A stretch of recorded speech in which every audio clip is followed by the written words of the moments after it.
Hello, my name's Stephen. This is Faith Ministries. Now, I'm sure many of you are aware and have maybe done personal study or heard messages on it or read books, etc., that when we read the Old Testament, when we read words like God or Lord, etc., they are very anglicized words to take the place of the Hebrew words for God, the names of God. We have God's, as you know, we have God's name could be Elohim, El Shaddai, Adonay, Yahweh, etc. And so the Bible we're looking at today is the Names of God Bible. Now, the Names of God Bible, it was written by a Christian author. There's two versions of it, came out in 2011 and 2014.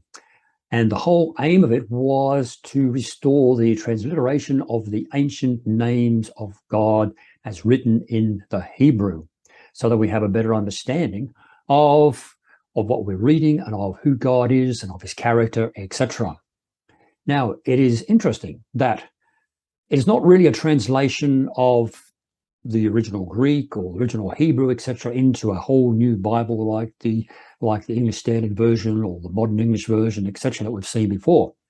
But it is taking two Bibles and then restoring the transliteration of the actual Hebrew names and the Greek names for God. She took the King James Version and she also took God's Word Bible. Now, we're all very familiar with the King James Version, that it is formal equivalent, it is word for word. But what about God's Word? Let's have a look at that. So if we have a look at the English Bible translation comparison, as I just said a moment ago, we have word for word here. We have thought for thought in the middle, which is dynamic equivalent. And then on the right-hand side, we have paraphrase. And as you're aware, we have the King James, which is over here on the left amongst the word for word type of Bibles or translations with the New American Standard and the Amplified, etc. And then across to the right-hand side, we find the GW, the God's Word Bible. Now, it's right on the edge of thought for thought and heading more towards the paraphrase. So what the author has done is that she's taken a Bible from this left-hand side, word for word or formal equivalent, and also she's taken one from over this side, thought for thought, which is a lot easier to read. So this is the webpage for the author, Anne Spangler.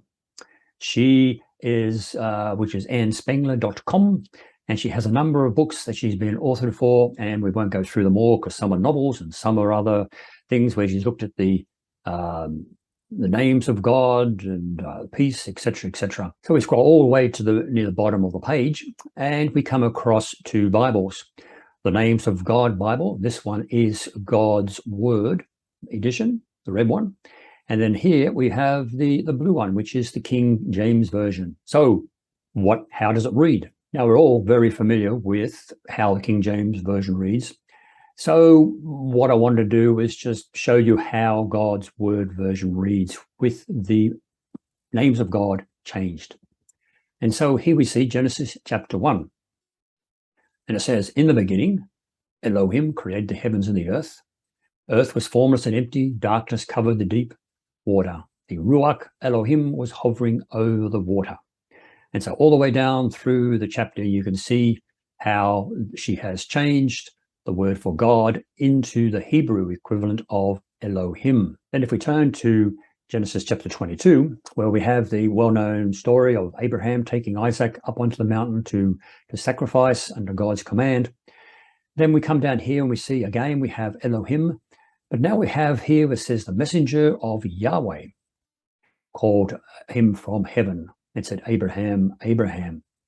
Now you all may be familiar with the fact that God stopped him and that he provided a ram to sacrifice instead of his son Isaac.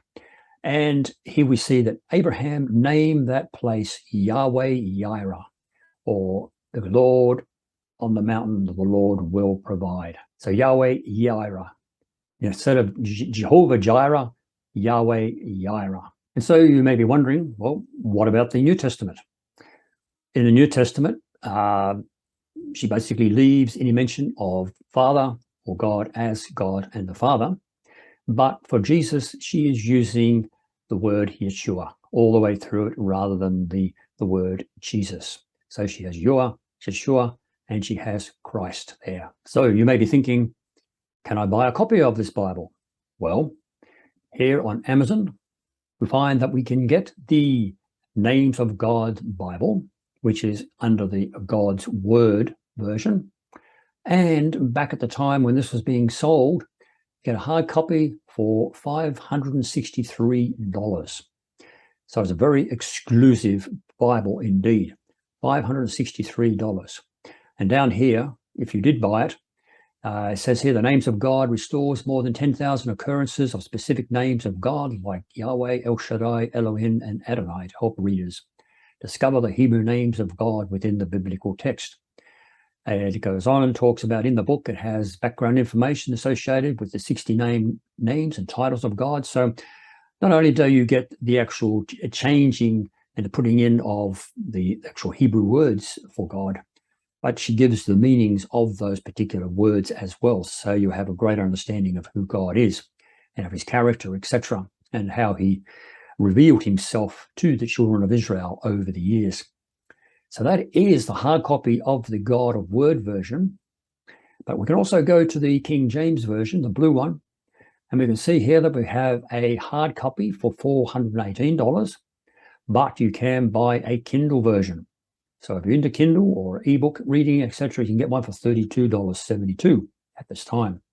So it's a similar reading down the bottom there, but to get an idea of what the book is like, you could buy the Kindle version and have a good read of it.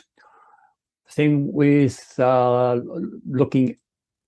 looking at the Bible Gateway version on the internet is that it doesn't give you explanations of what Elohim means or what Yahweh means. Whereas if you go with the actual Kindle version, I believe that you get the whole book. You get the explanations, you get the descriptions of what she's actually talking about in the book, in the Bible. So that's the Names of God Bible by Anne Spangler. It's not, as I said before, it's not a real true translation of the Bible into form equivalent or dynamic equivalent or paraphrase, etc. But it's taking two Bibles, one from a more formal way of reading the Bible and more word for word, and also one which is much more easier to read and slightly paraphrased, but more thought for thought. And she has interposed into those Bibles the actual Hebrew words for the names of God and also the name of Jesus to be Yeshua. And so as a study guide, as to give you greater understanding of what you're reading, if you can get your hands upon an e-copy, or you can have a look at the online versions and have a read through it, it opens your eyes really to, well, it's not just God and Lord, etc. There is more to what the writers writing in Hebrew were trying to get across to us about the character of God, who God is, and his revelation of his covenant and kingdom to us and to the children of Israel. Check it out. Worth having a look at, I believe. It's an interesting style of Bible to have to read. So thanks for watching. If you like this video, please like, subscribe, and share so other people may see it. Until next time, God bless.